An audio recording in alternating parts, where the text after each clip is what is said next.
So, heute habe ich mal einen Selbstversuch. Ich habe was im Internet bestellt. Eine vorgefertigte Protrusionsschiene. Das kann man hier so raustun. Da soll man dann später noch durchatmen können. Das heißt, diese Schiene zieht den Unterkiefer nach vorne und soll hier mehr Freiraum schaffen für eine bessere Atmung. Dazu macht man das Ganze heiß. Darum hole ich jetzt mal warmes Wasser.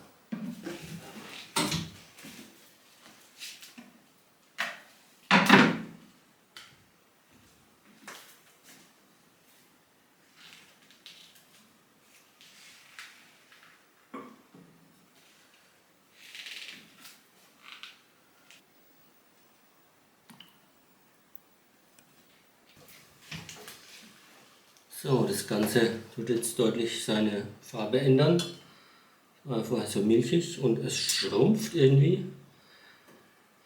Ich glaube, es ist jetzt soweit. Ich hole es mal raus. Da ist das noch mal ein bisschen drin.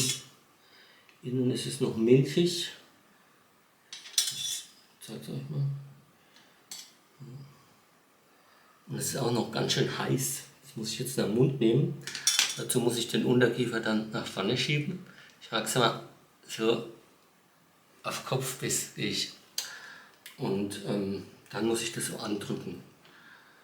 Oh je. 100 Grad. Normalerweise trinke ich meinen Kaffee nicht so heiß. So, da ist es. An dem Kunststoffgriffchen werde ich es anpacken. Das klebt. Okay. Warte. Heiß.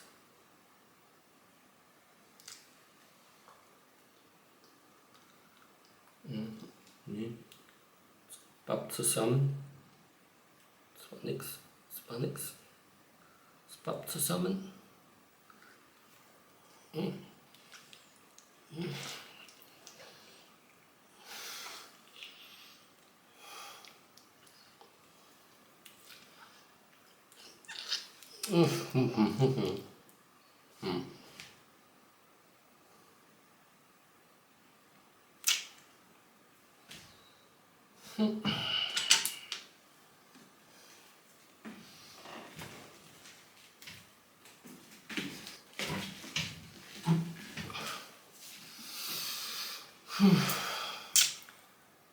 Jo, es ist einigermaßen kalt.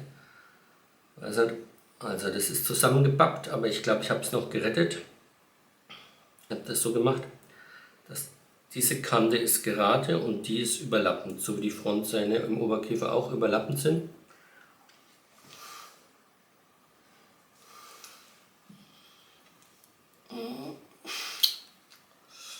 Riecht der Luft.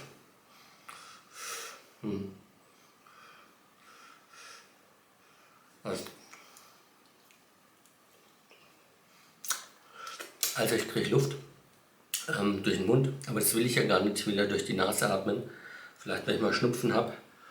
Und jetzt werde ich das mal in der Nacht ausprobieren und dann berichte ich wieder. Für Risiken und Nebenwirkungen fragen Sie Ihren Arzt oder Gesundheitsminister.